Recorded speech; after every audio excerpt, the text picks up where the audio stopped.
દરેક નીતિની સામે કાયદાની રીતે ઊભો રહેતો SSK ન્યૂઝ ચેનલ। સુરતમાં ફરી સ્વાઇન ફ્લૂએ દેખા દીધી હોય તેમ લાગી રહ્યું છે, ત્યારે લિંબાયતની સગર્ભા મહિલાનો સ્વાઇન ફ્લૂનો રિપોર્ટ પોઝિટિવ આવતા તંત્ર દોડતું થયું છે। સુરતમાં ચોમાસા દરમિયાન સ્વાઇન ફ્લૂનો કેસ જોવા મળ્યો છે। સુરતના સિવિલ હોસ્પિટલમાં સારવાર લઈ રહેલી લિંબાયત મહાપ્રભુનગર ખાતે રહેતી 45 વર્ષીય સગર્ભા મહિલાનો સ્વાઇન ફ્લૂનો રિપોર્ટ પોઝિટિવ આવતા આરોગ્ય વિભાગ દ્વારા તાત્કાલિક તપાસ શરૂ કરાઈ છે। સુરતમાં ચોમાસા દરમિયાન સ્વાઇન ફ્લૂનો પ્રથમ પોઝિટિવ કેસ સામે આવતા તંત્ર પણ દોડતું થયું છે।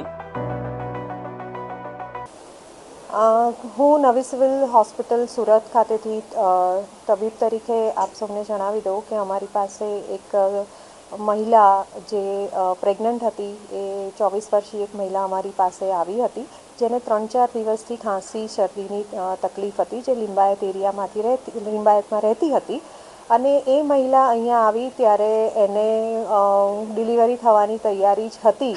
એની પરિસ્થિતિને જોયા બાદ જરૂરી ડિલિવરી કર્યા પછી મધરને ત્યાં શિફ્ટ કરવામાં આવેલી હતી, અને એ પછી એને શ્વાસની તકલીફ શરૂ થતાં એને જરૂરી ICUમાં શિફ્ટ કર્યા પછી આગળ વધારે તપાસ કરાવતા અમને એનામાં સ્વાઇન ફ્લૂના લક્ષણો જણાયા હતા।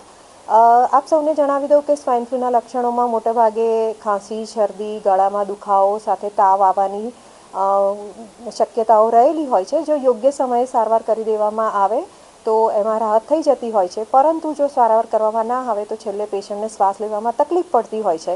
આવી પરિસ્થિતિમાં જે તે દર્દીને દાખલ કરી અને વધુ આગળ સારવાર કરવાની આવે છે।